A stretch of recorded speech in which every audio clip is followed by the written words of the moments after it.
నమస్తే. ఎలక్షన్ ప్రచారం చాలా జోరుగా జరుగుతున్నది. 116 మున్సిపాలిటీలు, 7 కార్పొరేషన్లు. నిజామాబాద్ పట్టణంలో ఉన్నాం. ఇక్కడ కూడా చాలా హోరాహోరీ ఫైట్ ఉన్నది. సో తెలంగాణలో నార్త్ ఒకలా ఉంది, సౌత్ ఒకలా ఉంది. మనం పదే పదే చెప్పుకోవాల్సిందే. ఎందుకంటే అక్కడ బీఆర్ఎస్ కాంగ్రెస్ అన్నట్టుగా ఇక్కడ బీజేపీ కాంగ్రెస్ అండ్ బీఆర్ఎస్ కొన్ని చోట్ల ఇట్లా డిఫరెంట్ ఫైట్ అయితే కనబడుతున్నది. ఇండిపెండెంట్ కూడా చాలా పెద్ద ఎత్తున బరిలో దిగారు. యూత్ చాలా పెద్ద ఎత్తున బరిలో దిగారు. అన్ని పార్టీలు చాలా ఫోకస్డ్గా పనిచేస్తున్నాయి. నా ముందు కాంగ్రెస్ పార్టీ తెలంగాణ రాష్ట్ర అధ్యక్షులు మహేష్ కుమార్ గౌడ్ గారు ఉన్నారు. మాట్లాడదాం. నిజామాబాద్ మీదనే ఫోకస్ చేసినట్టున్నారు. ముందుగా నమస్తే మీకు. ముందుగా నిజామాబాద్ మీదనే ఫోకస్ చేసినట్టున్నారు, ఎందుకంటే మీ ప్రాంతం కాబట్టి, నేటివ్ ప్లేస్ కాబట్టి కొంత ఇక్కడ ఎక్కువ సమయం ఇచ్చినాము. ఆదిలాబాద్, కరీంనగర్ ఇవన్నీ కూడా వచ్చాం. బాగానే ఉంది. బాగానే ఉందా? బాగుందా? చాలా బాగుంది, చాలా బాగుంది. నిజామాబాద్ కూడా అసలు ఊహించిన విధంగా ప్రజల్లో ఒక మార్పు. గతంలో వాళ్ళ అవసరాల కోసం మతం పేరిట, కులాల పేరిట చిచ్చు పెడితే కొంత ప్రజలు నమ్మి మోసపోయారు పోయినసారి. ఈసారి అదే ప్రజలు మాకు కావాల్సింది అభివృద్ధి, మతము కులము ప్రతి ఇంట్లో దేవుడు ఉంటాడు, మేము కూడా దేవుని పూజిస్తాము, బట్ దేవుళ్ళ పేరు రాజకీయాలు ఏమిటి అని మనం కాదనేది వాళ్ళే ఎదురు ప్రశ్న ఇస్తూ ఉన్నారు. ఇవాళ నిజామాబాద్లో మార్పుకు కారణం ఏంటంటే ప్రజలంతా కూడా ఈ రాష్ట్రంలో కాంగ్రెస్ పార్టీ అధికారంలో ఉంది. రేవంత్ రెడ్డి గారు అభివృద్ధి సంక్షేమం చాలా బాగా ఇస్తూ ఉన్నారు. అలాంటి అభివృద్ధి సంక్షేమం మన నిజామాబాద్ కూడా వస్తూ ఉంది. ఎందుకు దాన్ని ఇంకా ఆస్వాదించకూడదు, ఎందుకు ఈ కులాల పేరిట మతాల పేరిట చిచ్చులు ఊబిలో ఎందుకు పడాలని ఒక ఆలోచన ప్రజల్లో మొదలైంది. కాబట్టి ఆ మార్పు సంకేతం అది. మేము ఇక్కడ నాకున్నటువంటి సమాచారం మేరకు, ఇప్పటి వరకు ఉన్న సమాచారం మేరకు దాదాపుగా 40 సీట్లలో మేము ఎడ్జ్లో ఉన్నాం. 60లో 40లో ఉన్నాం. ఒక మీకే 40 వస్తే బీజేపీకి ఎన్ని రావాలా, ఎంఐఎంకి ఎన్ని రావాలా? బీజేపీ నాకు తెలిసి ఇప్పుడు 5 నుంచి 6 సీట్లు దాటదు. బీజేపీకి 5ఏనా? 5 నుంచి 6 సీట్లు దాటదు. ఎంఐఎం కూడా ఒక 8 నుంచి 10 సీట్లో ఉంటే ఉండొచ్చు. బట్ మాకు ఇప్పటి వరకు సమాచారం 30 నుంచి 35 సీట్లు క్లారిటీ ఉంది. ఇంకొక 10 సీట్లో మంచి ఫైట్లో ఉన్నాం.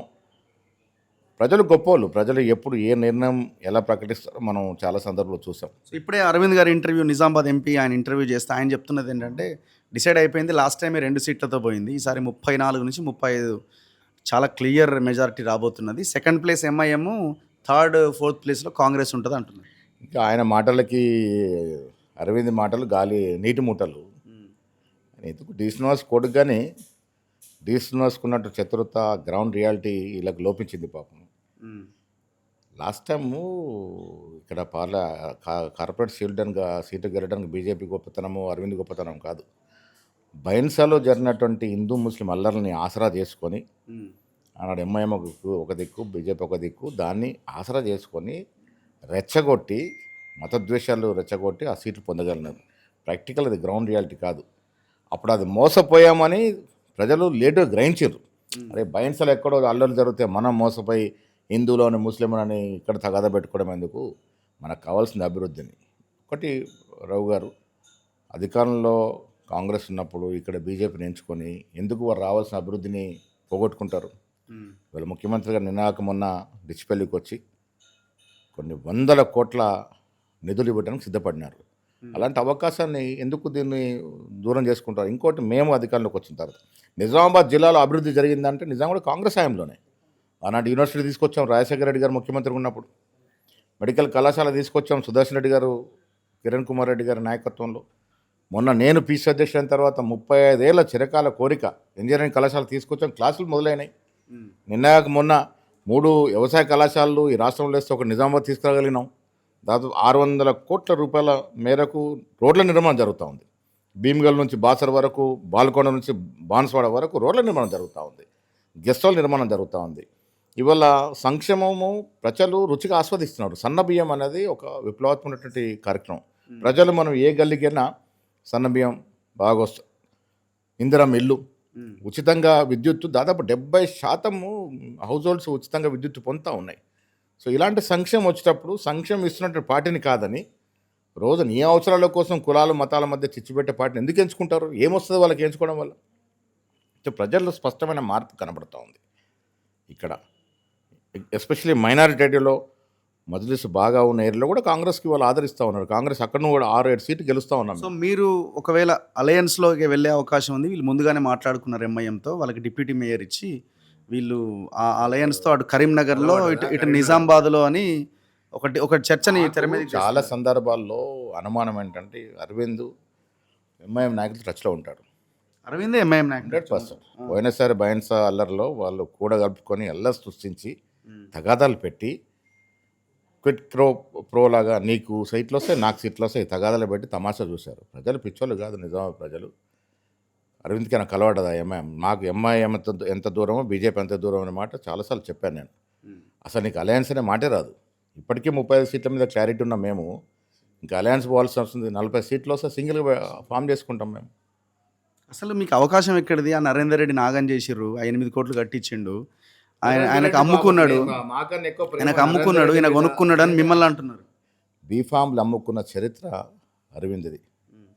ఇప్పటికీ సాక్ష్యాలు ఉన్నాయి మీద. ఆనాడు అనకూడదు ఇంకా చనిపోయిన వారి గురించి, కానీ వాళ్ళ నాన్నగారు పిసిసి అధ్యక్షుడు ఉన్నప్పుడు, రాజశేఖర రెడ్డి గారు ముఖ్యమంత్రి ఉన్నప్పుడు ఏ రకంగా బీఫామ్లకి రోడ్ల మీద డబ్బులు వసూలు చేసుకున్నాడు అరవింద్ రాష్ట్ర ప్రజలందరూ తెలుసు. డబ్బులు కాదు, ఆస్తులు ధరవత్తం చేసి దానం చేసే చరిత్ర నాది. ఒక్కసారి అరవింద్ మా గ్రామానికి వెళ్ళి మా తాత నుంచి ఇప్పటివరకు నాకున్న ఆస్తిపాస్తులు ఎంత, నక్సల్స్ మూమెంట్లో ఎంత, ఎన్ని ఆస్తులు, ఎన్ని వందల ఎకరాలు నేను ప్రజలకు ఇచ్చాను, తర్వాత 800 ఎకరాలు అమ్మాను, నా గ్రామ అవసరాల కోసం ఇప్పటి వరకు 50 పైన ఎకరాలు ఇచ్చినాను. ఇవన్నీ కూడా ఆయన ఊరికెళ్ళి తెలుసుకుంటే బాగుంటుంది. వారి చరిత్ర, అరవింద్ చరిత్ర ఏంటంటే వాళ్ళ ఊర్లో వేల్పూర్లో ఆ గ్రామానికి ఇల్లు ఇస్తామని చెప్పించి ఆ ధర బేరగానే మళ్ళీ వెనక్కి తీసుకున్నటువంటి దౌర్భాగ్యం చరిత్ర వాళ్ళది. వారు మా గురించి మాట్లాడడం ఏంటి? రెంట్లే 3 కోట్లు వస్తున్నాయి ముందు నుంచి అని చెప్తున్నారు కదా. చాలా క్లియర్గా ఇంటర్వ్యూలో ఓపెన్గా ప్రజల ముందే. మంచి ప్రశ్న మీరు వేసింది, మంచి ప్రశ్న.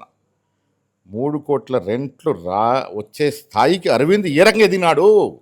పనిచేసిన వాళ్ళ తాత చిన్న బీడీ కంపెనీ నడుపుకునేటువంటి తాత నుంచి డి శ్రీనివాస్ గారు ఒక చిన్న స్థాయి ఉద్యోగం నుంచి అలా నీ 3 కోట్ల రెంట్ ఇచ్చే స్థాయికి ఎట్లా ఎదిగినావు? ప్రజలకు తెలియదా? రియల్ ఎస్టేట్ చేసిన అంటుండు, బిజినెస్ చేసిన అంటున్నాడు. ఇక్కడ చేసిండు ఏ రియల్ ఎస్టేట్, ఏ బిజినెస్? ఆయన పుట్టినప్పుడు వారి స్థితిగతులు ఏందో ప్రజలందరూ తెలుసు. ఇవాళ వారు వేసుకుంటున్న బట్టలు, బనియన్ కడ్డాయరు కూడా ఆనాడు కాంగ్రెస్ పార్టీలో ఉండి సంపాదించిన సొత్తే. వారి అలా 3 కోట్లు వస్తున్న రెంట్, సంతోషం. 3 కోట్ల రెంట్కి ఆ స్థాయికి ఎందుకు చేరినావు? ఎట్లా పోయినావు? డి శ్రీనివాస్ గారు బ్రతుకున్న డి శ్రీనివాస్ ఏ రకంగా హింసించినారు మీరు?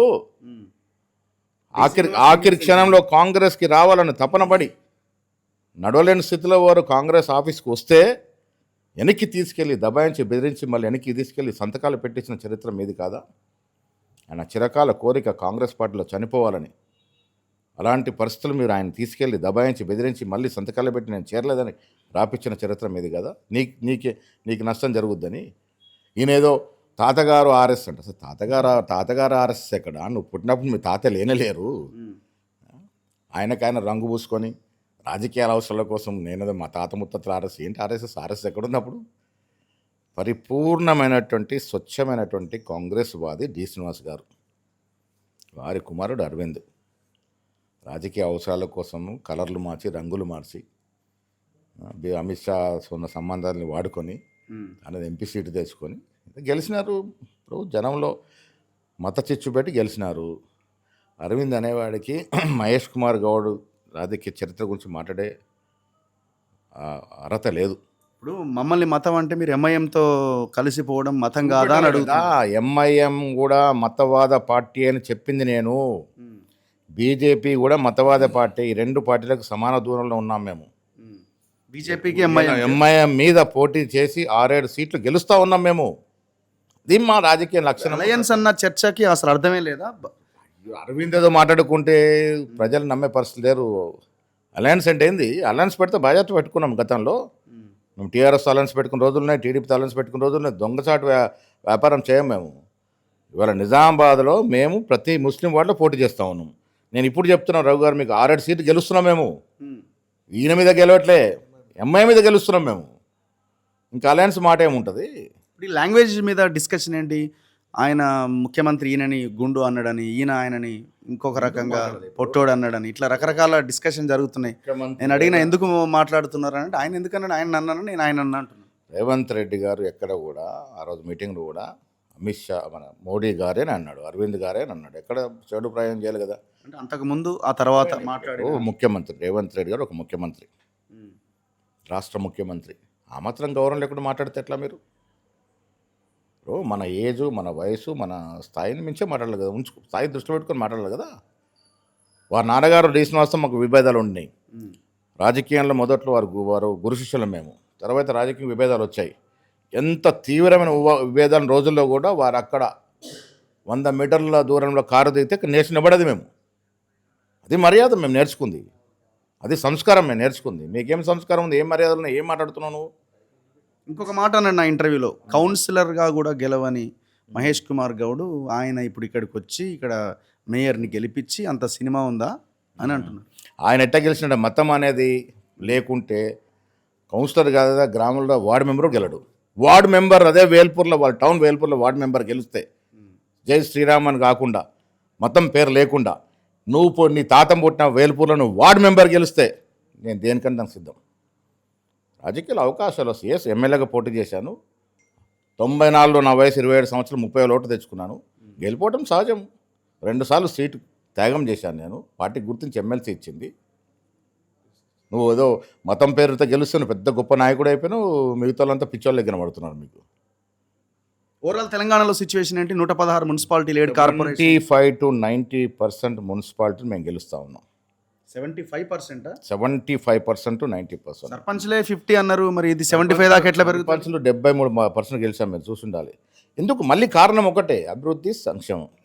ప్రజలకు, బీద ప్రజలకి, మధ్యతరగతి ప్రజలకి ఏం కావాలా? వారి జీవిత బాగోగులు కావాలి. మోడీ ఏం చేస్తున్నాడు? సంవత్సరం 2 కోట్ల ఉద్యోగాలు అన్నాడు. ఎన్ని ఉద్యోగాలు బీకేశాడు? ఇలా పెట్రోల్ డీజిల్ ధరలు అంతే స్థాయి 120 రూపాయలు ఉంది. ఇలా $158 ఉన్నప్పుడు మోడీ గారి సమయంలో ఇంటర్నేషనల్ మార్కెట్లో $158 ఉన్నప్పుడు 60 రూపాయలు పెట్రోల్ ఇస్తే ఇలా $50 పడిపోతే 20 రూపాయలు పెట్రోల్ ఇవ్వాలి కదా. కేంద్ర ప్రభుత్వం బిజినెస్ చేసి 1,20,000 కోట్లు సంపాదించింది, సామాన్యుడికి ట్రాన్స్ఫర్ చేయలేదు. సామాన్యుడికి స్థితిగతులు ఏమైనా మారినాయా ఈ 12 ఏళ్ళల్లో? సామాన్యుడు ఆలోచించుకోడా? ఇలా కాంగ్రెస్ పార్టీ వచ్చిన తర్వాత ఇప్పుడు ఇక్కడున్నట్టు సంక్షేమం ఏ ఇతర రాష్ట్రం లేదు. అది సన్నబియ్యం కావచ్చు, ఉచితంగా మహిళలకు బస్ సౌకర్యం కావచ్చు, ఇందిరా మిల్లు కావచ్చు, రేషన్ కార్డులు. 10 ఏళ్ళు కేసీఆర్ ఒక్క రేషన్ కార్డు ఇచ్చిన పాపాన పోలే. బీదవాడి జీవితం అంతా కూడా తెల్ల రేషన్ కార్డు చుట్టూ తిరుగుతుంది. ఇప్పుడు వాళ్ళన్నీ అడుగుతున్నారు కదా, పెన్షన్లు, ఉద్యోగాలు, 2500, స్కూటీలు, బంగారము, తులం బంగారం, ఇవన్నీ అడుగుతున్నారు. మేము ఇచ్చిన మాట వాస్తవము. తులం బంగారం అన్న మాట వాస్తవము. బట్ ఇవాళ తులం బంగారం రేటు ఎక్కువ ఎక్కడ పోయిందో చూసినారు. బట్ 8 లక్షల కోట్ల అప్పు మన ఎత్తిన పెట్టిపోయినాడు. నెలకి 6,500 7,000 కోట్లు మేము ఇంట్రెస్ట్ కడతాను. ఇది తెలియక మేము వాగ్దానాలు చేయలేదు. తెలిసింది కొంత రాబడి ఎక్కువ ఊహించుకున్నాం, ఇక రాలేదు. ఏదో ఇంకా 3 ఏళ్ళ సమయం ఉంది. ఆ తర్వాత కూడా మేమే వస్తాం. ఈ రాష్ట్రంలో ఎవరున్నారు? అరతులమేయండి, ఇంతేలా అరతుల ఉంది. డెఫినెట్గా దాని ఆలోచన చేస్తూ ఉన్నాము. 3 ఏళ్ళే కాదు, ఇంకో 5 ఏళ్ళు మేమే వస్తాము. ఇక్కడ ఈ గుండు అరవింద్లో లేక కేటీఆర్లో వచ్చే అవకాశం లేదు ఈ రాష్ట్రంలో. మళ్ళీ రేవంత్ రెడ్డి నేతృత్వంలో కాంగ్రెస్ పార్టీ, ఖర్గే, రాహుల్ గాంధీ సారథ్యంలో ఇక్కడ మళ్ళీ మేమే వస్తాం. మా దగ్గర ఒక క్లారిటీ ఉంది. కేసీఆర్ లాగా ఖర్చు వదిలినట్టు వాగ్దానాలు ఇచ్చి గాలి వదిలాం. కొద్ది కష్టమైన నష్టమైన ఒకటొక్కటిగా అన్ని వాగ్దానాలు పూరించుకోవడం మా ధ్యేయం. చివరి ప్రశ్న, ఎందుకు నిరుద్యోగులని మీరు సంవత్సరం లోపు 2 లక్షల ఉద్యోగాలు మేము అనలేదు అన్నారని చాలా పెద్ద ఎత్తున చాలా సీరియస్ అవుతున్నారు మీ మీద? 2 లక్షల ఉద్యోగాలు ఇస్తామని చెప్పాం అన్నారు. మేనిఫెస్టోలో ఏ అంశం పెట్టినా మన టర్మ్ కోసం పెట్టుకుంటాం. 2 లక్షల ఉద్యోగాలు ఇస్తానని చెప్పింది మాట వాస్తవం. ఇలా 70,000-80,000 ఉద్యోగాలు ఇచ్చాం ఒక సంవత్సరం లోపల. వారు ఎన్ని ఉద్యోగాలు వచ్చారు 10 ఏళ్లలో? అన్ని పాత నోటిఫికేషన్లు అంటున్నారు కదా. ఎందుకు వేయలేం మరి మీరు అడ్డుపట్టరా? ఎందుకు కాలయాపన చేసి బుల్లెట్ దిగిందా లేదా ఒక డైలాగ్ ఉంటుంది కదా. నువ్వు ఇవ్వకుండా కాలయాపన చేసుకొని పండబెట్టి దాన్ని వదిలేసిపోతే మేము దాన్ని తెరదీసి మళ్ళీ అవే నోటిఫికేషన్లు మళ్ళీ ఇచ్చి మేము ఉద్యోగాలు ఇచ్చినాం కదా. ఇప్పుడు 1 ఇయర్ లోపు 2 లక్షలు అని చాలా క్లియర్గా ముఖ్యమంత్రి పిసిసి హోదాలో రేవంత్ రెడ్డి అన్న మాటే గాంధీ భవన్లో. నాకు తెలిసి 2 లక్షల ఉద్యోగాలు ఇస్తామని మేనిఫెస్టోలో పెట్టినాము. సంవత్సరం తిరగకుండా ప్రయత్నం చేస్తామని నాకు వాస్తవం తెలియదు. బట్ ప్రచారంలో అయితే చాలా క్లియర్గా మెన్షన్ చేసింది ఈ టర్మ్లో, ఈ 5 ఏళ్ల టర్మ్ 2 లక్షల ఉద్యోగాలు ఇస్తామని చెప్పి డేట్లు ఇచ్చారు. ఈనాడు, ఆంధ్రజ్యోతి పేపర్గా 2 లక్షల ఉద్యోగాలు ఇచ్చి తీరుతాము. మా టర్మ్ కంప్లీట్ అయ్యే లోపల 2 లక్షల ఉద్యోగాలు ఇచ్చి తీరుతాము. మేము అదే కమిట్మెంట్తో అధికారంలోకి వచ్చాము. తెలంగాణ కూడా అదే నినాదం తెచ్చుకున్నాము. 70,000 ఉద్యోగాలు ఒక సంవత్సరంలో 11 నెలలు ఇచ్చాము. వాళ్ళు 10 ఏళ్లలో ఇచ్చిన ఉద్యోగాలు 50,000 దాటలే. ఎంత డిఫరెన్స్ ఉంది? 2 లక్షల ఉద్యోగాల మాట కూడా నిలబెట్టుకుంటాం. 1 ఇయర్ లోపు ఇవ్వాలి కదా మీరు అన్న హామీ. ఎక్కడ అన్నట్టు నాకు 100% అన్నారు. డెఫినెట్గా ఈ 5 ఏళ్ళ లోపల, ఇంకా 3 ఏళ్ళ సమయం ఉంది. ఓకే. 2 లక్షల ఉద్యోగాలు ఇచ్చే ప్రయత్నం చేస్తూ ఉన్నాం. ముఖ్యమంత్రి గారు దాని కమిట్మెంట్తో ఉన్నారు. జీవన్ రెడ్డి గారిని ఎందుకు అంత ఇబ్బంది పెడుతున్నారు? పాపం ఆయన నిన్న కూడా పోయి వచ్చిన ఆ చెక్క కుర్చీలో కూర్చొని ఆవేదనతో తలకి చేయి పెట్టి చుట్టూ ఒక 10 మంది కార్యకర్తలను కూర్చోబెట్టుకొని చాలా ఇబ్బంది పడుతున్నాడు ఆయన. ఆయన ఎందుకు ఇబ్బంది పడుతూ నాకు అర్థం అవ్వట్లే. ఎందుకు? జీవన్ రెడ్డి గారిని ఒక పెద్ద ఆయనగా అన్ని రకాలు గౌరవించుకుంటా ఉన్నాం. అక్కడ సీట్ల విషయానికి వచ్చినప్పుడు తెలిసింది, ఇది అందరికి తెలిసిన విషయం, సంజయ్ గారు మాకు అసోసియేట్గా ఉన్నాడు. సీట్ల విషయంలో కూడా మేము సంజయ్కి ఇన్ని సీట్లు, జీవన్ రెడ్డికి ఇన్ని సీట్లు అని పంచలే. ఉత్తమ్ కుమార్ రెడ్డి గారు ఇన్ఛార్జ్గా చాలా పారదర్శకతోని ఎవరు గెలుపు అవకాశం ఉంటే వాళ్ళకే సీట్లు వచ్చాయి. దాంట్లో భాగంగా సరిసంగం వచ్చినాయి. అవి ఆల్మోస్ట్ 22 ఒకరికి 35 వచ్చినాయి, నాకు 15 వచ్చినాయి 50లో. 20-30 నిష్పత్తి ప్రకారం వచ్చినట్టుగా నాకు ఉత్తమ్ కుమార్ గారు చెప్పడం జరిగింది. లేదు లేదు, మళ్ళీ ఐదు దాని తర్వాత కొన్ని మార్పులు చేసుకున్నారు. ఆ లెక్కను చూసినా జీవన్ రెడ్డి గారికి నమ్ముకున్నటువంటి వ్యక్తులు కొంతమందికి వచ్చినాయి కదా. ఇప్పుడు జీవన్ రెడ్డి గారు నమ్ముకున్న వ్యక్తులు పోటీ చేసిన చోట వీరు ఇండిపెండెంట్ తిరగడం కూడా భావ్యం కాదు కదా. ఓపెన్ గా తిరుగుతున్నాడు. పెద్ద ఆయనకే వదిలేస్తున్నాం, ఇవన్నీ కూడా ఆయన నిర్ణయం చేసుకోవాలా. నోటీస్ ఇస్తారా? అటువంటి ఆలోచన ఇప్పటికైతే లేదు. ఉంటుందా భవిష్యత్తు? ఇప్పటికైతే లేదు. అంటే ఎందుకు మరి కూర్చోబెట్టి మాట్లాడవచ్చు కదా పెద్ద లీడర్. ఇప్పుడు జీవన్ రెడ్డి గారు నాకు బాగా దగ్గర, ఉత్తమ్ కుమార్ రెడ్డికి నాకన్నా బాగా దగ్గర, శ్రీధర్ బాబు గారికి, లక్ష్మణ్కి అందరికన్నా ఎక్కువ దగ్గర.